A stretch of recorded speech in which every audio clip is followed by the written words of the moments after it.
கண்கள் திறக்கப்பட வேண்டும்.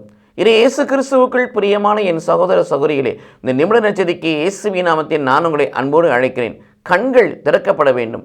ஆன்மீக கண்கள் திறக்கப்பட வேண்டும். ஆவிக்குரிய கண்கள் திறக்கப்பட வேண்டும். மன கண்கள் திறக்கப்பட வேண்டும்.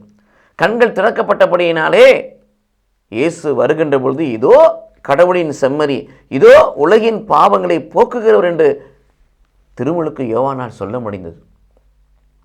அவர் கண்கள் தூயாவில் நிரப்பப்பட்டு அவர் கண்கள் திறக்கப்பட்டது.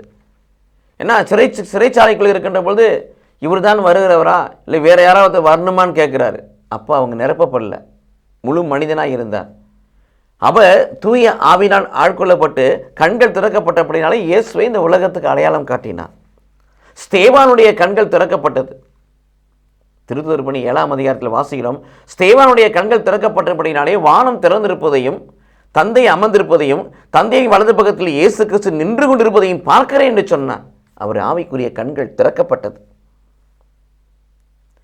மகதலேனாள் மரியாள் கண்கள் திறக்கப்படவில்லை. இயேசுவை தோட்டக்காரராய் பார்த்தார். ஆனால் மரியே என்று அழைக்கின்ற பொழுது அவர் கண்கள் திறக்கப்பட்டு ரபூனி என்று சொன்னார்.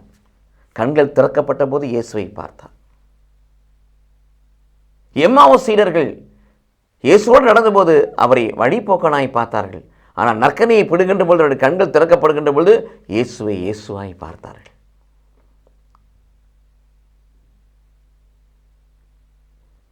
திருத்துதர் பணி 16ஆம் அதிகாரத்தில் வாசிக்கிறோம். பிரியமானவர்களே, லீதியாவுடைய மனக்கண்களை ஆண்டவர் திறந்தார் என்று சொல்லி வாசிக்கிறோம்.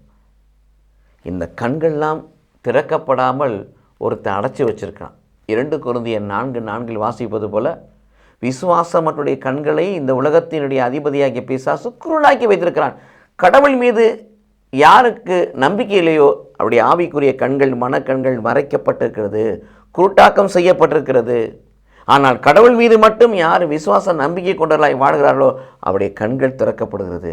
அப்படி மனக்கண்கள் திறக்கப்படுகின்ற பொழுது ஆவிக்குரிய கண்கள் திறக்கப்படுகின்ற பொழுது இவர்கள் எப்படிப்பட்ட அனுபவத்தையெல்லாம் பெற்றுக்கொண்டார்களோ அந்த அனுபவத்தை கடவுள் நமக்கு கொடுப்பார். கண்கள் திறக்கப்பட்டவர்களாய் மாற வாழ கடவுள் மீது நம்பிக்கை கொள்வோம். கடவுள் நம்மை ஆசீர்வதிப்பாராக. ஆமென்.